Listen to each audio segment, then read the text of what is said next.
let's talk about Invincible, Season 2, Episode 6. So I'll let you start on this one. All right. Invincible, episode 6. I really liked this one as well. I think it was a good continuation from last week's. Again, it's more of a contained story with a lot of stuff going on, but stuff that kind of feel important. There was one complaint I had. Of course, I was thinking it, like, and I'm going to talk to you about this in spoilers. This whole episode, I was thinking, I'm like, wait a second, where is this person? And then, like, in the after credit scene, it answered that. But overall, like, honestly, I'd probably give this an 8 out of 10. I really loved it. I don't think it's like, oh my God kind of episode, but it was a great episode. It was a continuation.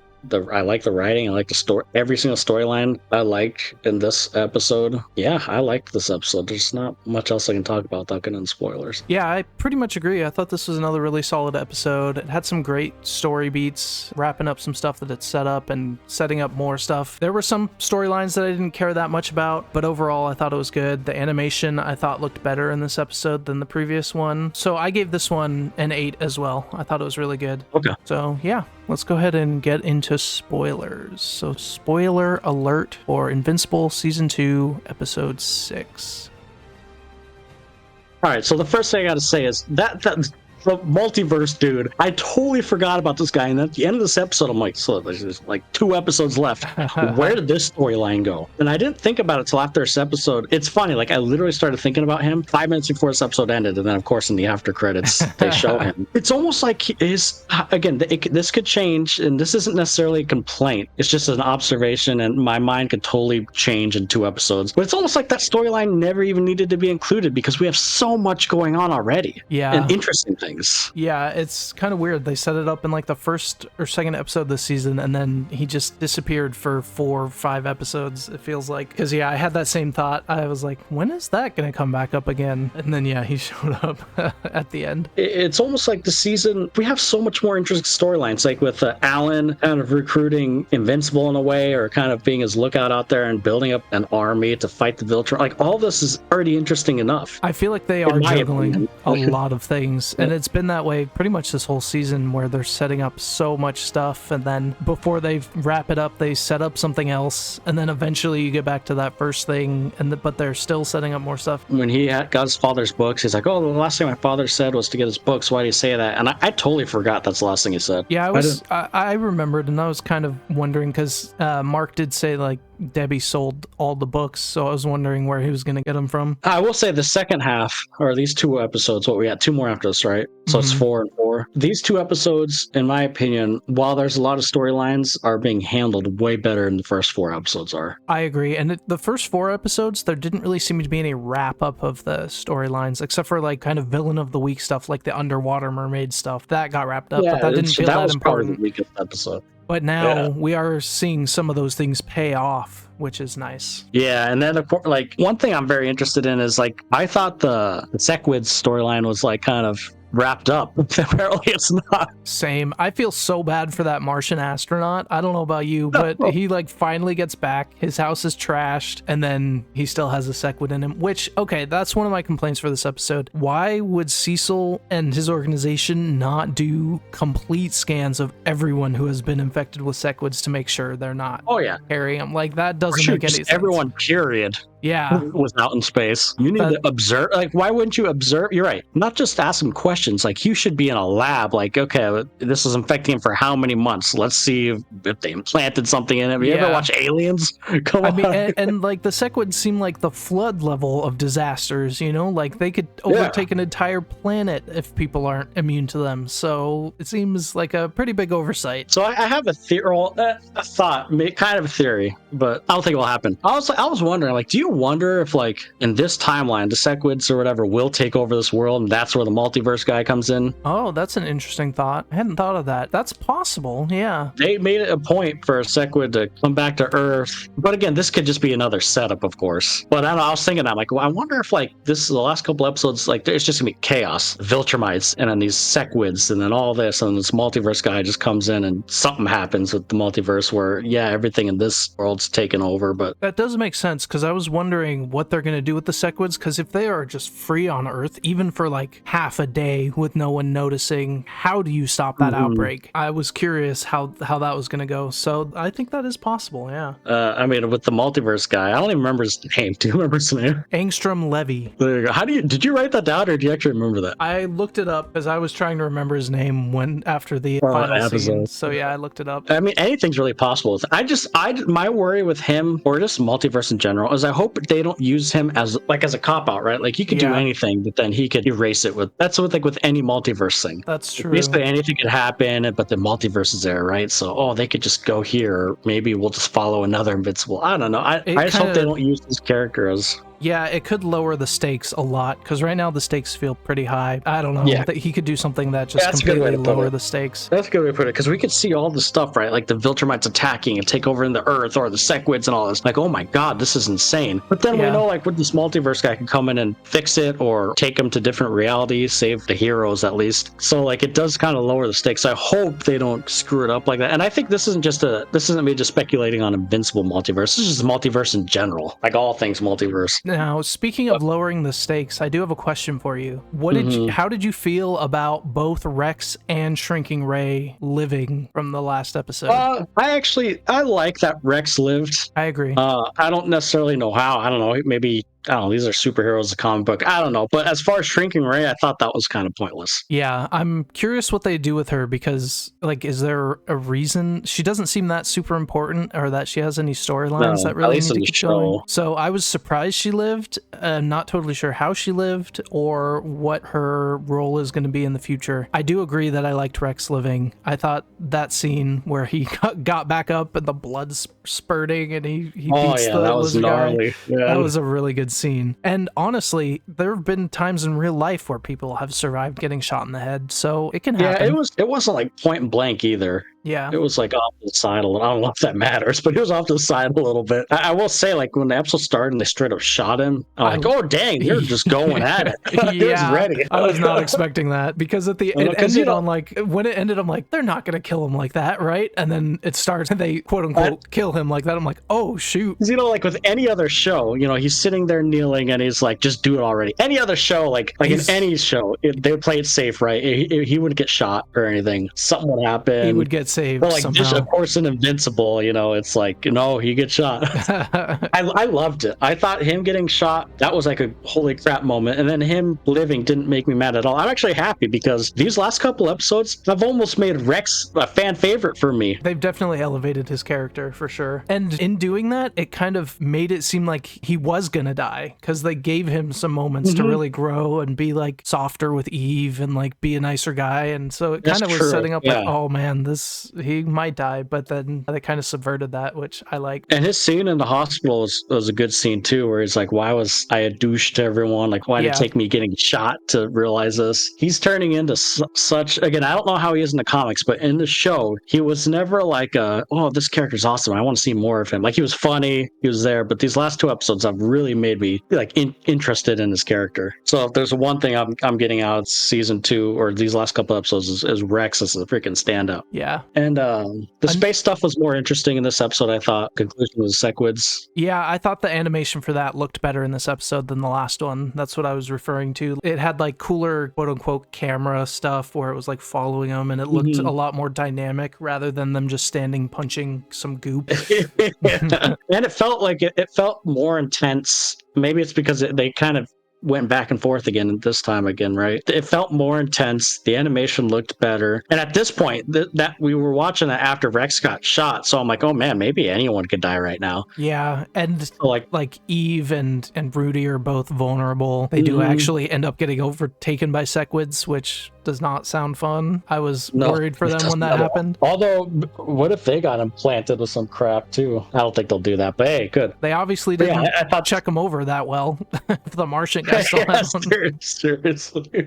Yeah, the space stuff, much more interesting this episode. Obviously, the stuff with the Rex and the lizard people. Although, are lizard people done now? So was that their kind of point of their storyline? Kind of seems like it, yeah. Hey, at least you gave them a couple cool, like, holy crap, these guys, you don't want to mess with them. At least if you're the C tier tier heroes. Yeah, they gave them a point, right? Like they didn't think anyone was home, but they'll kill the C tier team. So they did a good job, at least with, in my opinion, with doing something that for me was out of nothing because I didn't care about the lizard people. I don't know if they're done or, I mean, there's a lot of them, so they'll probably, this show, they'll probably bring something back. With their attack, so we had some scenes with Kate's funeral, which didn't fully land with me. The whole stuff with Immortal being really broken up about it, I didn't really care that much, and it didn't seem like they had It that didn't seem close they cared that much. Yeah, they like didn't. The relationship, yeah. The bond wasn't really shown in the show, but apparently it was Not a at strong all. bond. I don't know. I agree with that. It's interesting because, I mean, he is immortal, so he's had a lot of people that he's cared about that he's lost, but I just don't know why Kate was so important. I guess he said he thought he had more time. Yeah, I guess that kind of makes sense. You're right, though. It would make more sense if we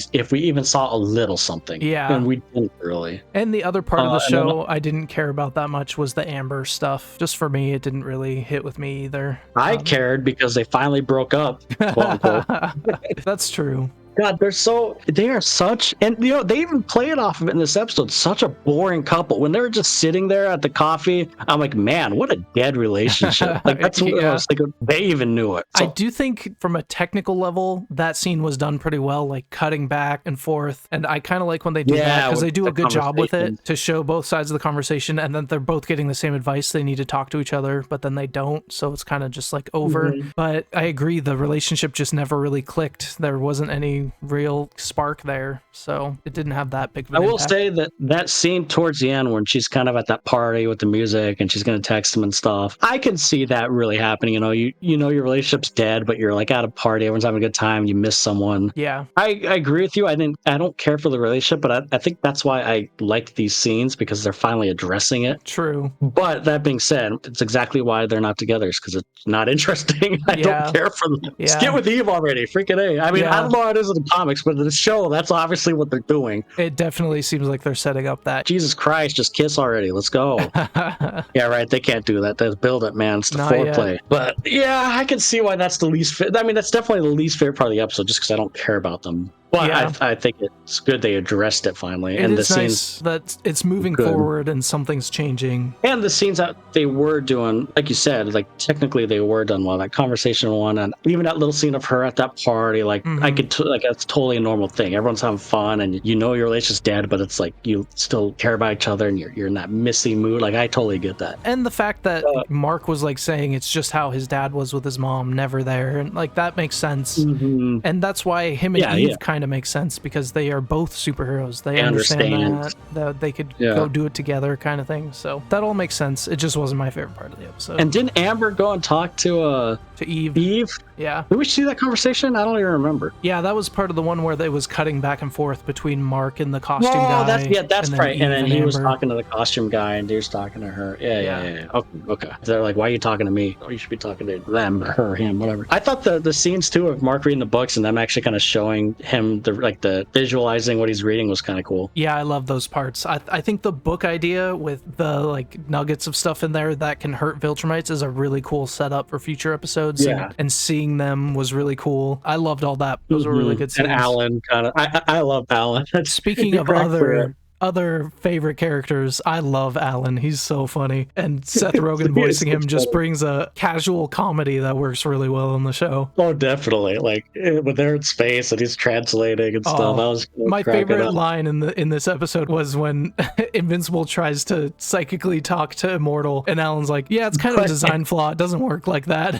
That was a scene though where, like, again with Immortal, I'm like, dude, maybe it's because we didn't see the relationship, but you're really that pissed off. And I don't want to say that pissed off because, like, obviously someone you care about died, but you know what I mean? Like, going off randomly on some random... Yeah, you have no idea what's going on, and you're just jumping to conclusions. I think we really just needed to see more of that relationship, because if we would have saw how amazing they were together, then maybe we would totally understand it more. I agree, yeah. Is there anything else we're missing, like in the main episode? There was some stuff with Donald and his roommate's guy. I forget his name. Will, maybe? Oh, yeah. I don't really know what they're setting up there too much. Maybe they're going to make a team of all android people with Donald and that Will guy or whatever. That'd be kind of cool. That seemed kind of like Well, and future Cecil. setup stuff. That's right. And then Cecil visiting what's her face? Debbie. Vincent's mom. And getting that Cecil's an interesting caretaker. character. He's kind of a douche, but then like, does he really care or does he not? I can never tell with him. I kind of feel like he's kind of like Halsey, where he is so focused on the big picture, the little picture stuff doesn't matter as much to him. It also kind of feels like he's holding this together with one single thread. Like, stuff keeps falling around him all the time, and maybe that's why the sequid got through, because there's just so much going on. But yeah, he is definitely an interesting character. It's hard to get a beat on him sometimes. But yeah,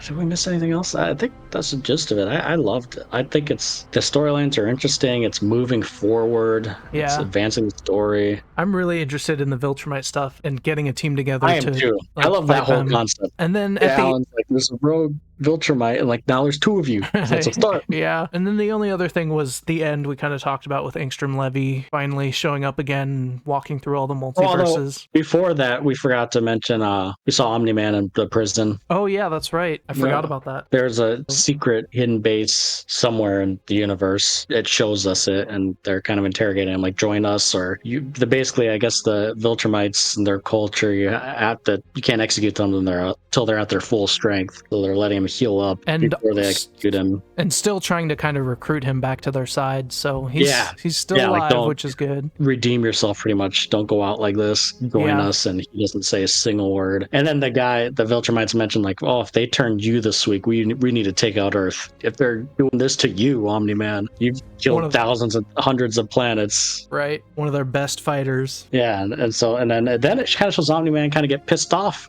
I always said that. I'm like, is Omni-Man did he really turn? It kind of feels like it, especially with him writing the books. It feels like he was kind of feeling that way for a long time. It would be kind of cool seeing, because we saw how terrifying he was and like calculated he was in season 1. Yeah, true. Like, no emotions. So seeing him get pissed off that they're taking out Earth, I'm like, yeah, we got Omni-Man now. Yeah, I wonder if one of the things the team is going to be created to fight the Viltrumites is rescuing Omni-Man and having him help them. I still think there's no way Omni-Man lives. Like, he might turn good, but I don't think he survives. That's probably true. But okay, then it was the after credit scene. Yes. For what you were explaining. Yeah, so it showed Angstrom Levy. What was he talking about at the beginning of that scene? He said he has a friend he has to go talk to. That's all he said. Right? Okay, yeah. So he was getting like he was getting his suit on. And then walks through the portals through the multiverses. So he'll probably show up soon. Throw a wrench into things again. Yeah. I'm interested all to this see other stuff going down. Maybe these writers, I mean, they surprise us, so maybe they'll pull a 180 and fully change it, like what we're not saying. Maybe we're thinking too predictable, like possibly. Marvel now. Maybe they're actually gonna like do something different. Could be. That'd be cool. We're just scarred now with superhero stuff, so it's like but Invincible's been pretty solid, so it has been. Yeah, I'm loving the show still. Same. I agree, and we'll have to see how these last 2 episodes play out, but these 2 recent ones since it's come back have put on track. So I liked the first 4 episodes, but I really do think that the first 4 episodes were below quality compared to the first season. I'm not saying like awful, but I just mean in comparison to the first season. And I do think these last 2 episodes put it right back on track with season 1. Yeah, I think I agree with that. So we'll see how these last 2 play out. Hopefully it stays on track. I mean, there's only 2 episodes left, so stuff better happen. Yeah, so 8 out of 10 for both of us, right? Yep. Yeah, good episode. I wonder if next week will be a lot of setup stuff for the finale, because there are a lot of threads, so maybe it won't be just setup. Interested to see. Yeah, there's so much threads. I feel like stuff has to happen. There's no way, unless it's all build up and just right at the end, maybe, or last 10 minutes or something. But we'll see. But yeah, excited for next week.